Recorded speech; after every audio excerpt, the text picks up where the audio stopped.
असलामुअलैकुम। जिन्ने भी love bird फैंसीयर ने ना उन्होंने हैंड फीड करानी आनी चाहिए है।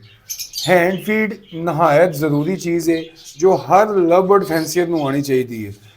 अक्सर तुम एक इशू सुनते हो कि बच्चे का पोटा जाम हो गया तो बच्चा एक्सपायर हो गया, जो वो माँ ने बाप ने खुआया पियाया होया सी वो हजम नहीं होया तो बच्चा एक्सपायर हो गया, बच्चा मर गया। ठीक है, यह तुम मेरे हाथ देख रहे हो, यह चुरक है, अरके चुरका। किसी भी कंपनी का ले लो जोड़ा तू आसानी ना मिले, 100-150 की बोतल है, नाम याद रखना है अरके चुरका। ठीक है जी। यदी नोजल जी है ना वो स्टील की हैगी है, लोहे की। ठीक है, मार्केट के लोहे की भी मिल जाएगी, रबड़ के पाइप की भी मिल जाएगी, जिदे नाल तुहानू आसानी है, जिदे नाल तुसी आसानी ना करा सको और नाल करवाना। अगर तुसी एक्सपर्ट हो तो फिर इस चीज़ को हथ लगाना, क्योंकि लोहे की ये बर्ड के खुदा ना खासा गले च लग गई, जोर की लग गई तो बर्ड एक्सपायर भी हो सकता है। ठीक है, तो रबड़ की नाली नरम होती है, अगर तुम वो करा सको तो उन्हें करवाओ, लेकिन तुहानू करनी आनी चाहिए है।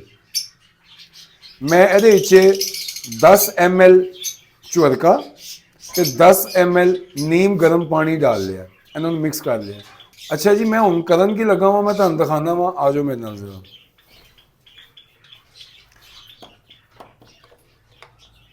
बिस्मिल्लाहिर्रहमान।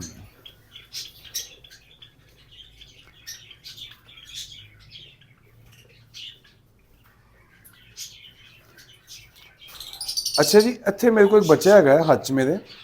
ठीक है, अच्छा मैं अगर तुहानू दिखा सका तो यदा पोटा जड़ा ना,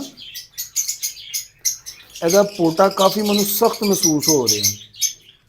ठीक है, मैं तुसी जोर भी नहीं दबाना, बिल्कुल हल्का हल्का दबा के चेक करना है। यह काफ़ी मैनू सख्त महसूस हो रहा है तो मैं करन की लगा वा, यह देखो सिर्फ 2-3 ml, ज़्यादा तो ज़्यादा। ठीक है, बिस्मिल्लाहिर्रहमानिर्रहीम।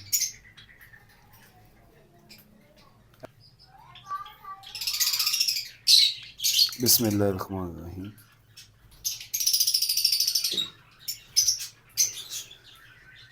अच्छा जी, इन मैं थोड़ा जा 2-3 ml पियाता। अच्छा हूँ ए वेखो, एदा पोटा नरम हो गया।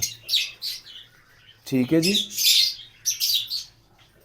जिंदगी मौत तो अल्लाह ताला के हाथ च, इंसान के हाथ च नहीं गी, लेकिन इंसान नू कोशिश करते रहना चाहिए कि असी किसी परिंदे की, किसी जानवर की जान बचा सकीए। ठीक है, अच्छा मेरे को इशू आया सी, एक दो मेरे ऐसे पेयर है ने जो माशाल्लाह बड़े अच्छे तरीके बर्ड्स को फीड कराते हैं, लेकिन समटाइम उन्होंने पोटा सख्त महसूस हो रहा होंगे। तो मेरी आदत रूटीन हैगी कि मैं पोटा चैक करना वा बच्चों का भरिया है कि नहीं भरिया। अगर पोटा खाली गया तो उन्होंने फीड करवाती, अगर पोटा सख्त होया है तो उन्होंने तुसी हैंड फीडिंग सिरिंज के नाल थोड़ा जहा चुरका नीम गर्म पानी च मिक्स करके वो तुसी पियाना है। उन्हें होंगे कि पोटा जाम नहीं हो पाता। चुरके का काम है हाजमा, चुरका जोड़ा है वो पोटे को साफ सुथरा कर देगा। अगर बर्ड बीट नहीं कर रहा, उन्हें कोई मसला हो रहा है, वो कब्ज़ हो रही है तो वो ठीक हो जाएगी। यह चुरका अल्लाह ताला ने ऐसी ज़बरदस्त चीज़ सानू अता फरमाई है तो यह देसी नुस्खा है। तो उम्मीद करने कि तुहानू इंशाअल्लाह ताला इस वीडियो तो कुछ ना कुछ सीखने को मिले होएगा। तो गुजारिश हैगी कि कोशिश करनी चाहिए कि तुसी जो अपनी एक्टिविटी कर रहे हो वो अपने दोस्त अहबाब नाल शेयर करो, ताकि तुहानू सीखने का मौका मिल सके। अगर तुसी किते गलती कर रहे हो तो तुहाडी कोई इसलाह कर दे, अगर किसी की इसलाह की नीयत है तो उन्होंने तन्हाई के इनबॉक्स जाकर उसकी इसलाह कर दे कि यार तू यह काम ऐसा कर रहा, ऐसा नहीं ऐसा कर दे। ठीक है जी, कुछ अर्सा पहले मैं वाइन बूस्टर की वीडियो बनाई सी, कुछ दोस्तों ने मैसेजेस आए कुछ मुख्तलिफ मेडिसिन के वाले कि यार यह चीज़ भी जी है, यह भी रेड आइज बच्चे सर्वाइव कराने बड़ा फ़ायदा देती है। तो जनाब ए चुरके के बारे में मैं वीडियो बनाई है कि बच्चों का पोटा जाम होंदा है तो सानू की करना चाहिए। असी तो कोशिश ही करनी है ना, जिंदगी मौत किदे हाथ च, अल्लाह ताला दे। असी कोशिश करनी है, बाकी अल्लाह ताला आसानियाँ पैदा फरमाए। तो उम्मीद करने जी तुहानू इस वीडियो तो बहुत कुछ सीखने को मिले होएगा। अगर तुहानू कुछ सीखने को मिले है तो जनाब पंजाबी लव बर्ड चैनल को सबसक्राइब करो, बैल के आइकन को क्लिक कर दो ताकि हर आने वाली लेटेस्ट वीडियो तुहाडे तक पहुँचती रहे। ਤੇ ਅਗਰ ਇਹ ਵੀਡੀਓ ਤੁਹਾਨੂੰ ਇਨਫੋਰਮੇਟਿਵ ਲੱਗੀ ਹੈ ਤੇ ਆਪਣੇ ਦੋਸਤ ਅਹਬਾਬ ਦੇ ਨਾਲ ਸ਼ੇਅਰ ਕਰ ਦੇਣਾ। ਆਪਣੀਆਂ ਦੁਆਵਾਂ 'ਚ ਯਾਦ ਰੱਖਣਾ ਅੱਲਾਹ ਤਾਲਾ ਤੁਹਾਨੂੰ ਬੜੀ ਅੱਛੀ ਬਰੀਡ ਅਤਾ फरमाए ਤੇ ਅੱਲਾਹ ਤਾਲਾ ਇੱਥੇ ਵੀ ਬੜੀ ਅੱਛੀ ਬਰੀਡ ਅਤਾ फरमाए। अस्सलामु अलैकुम वरहमतुल्लाहि वबरकातुहू।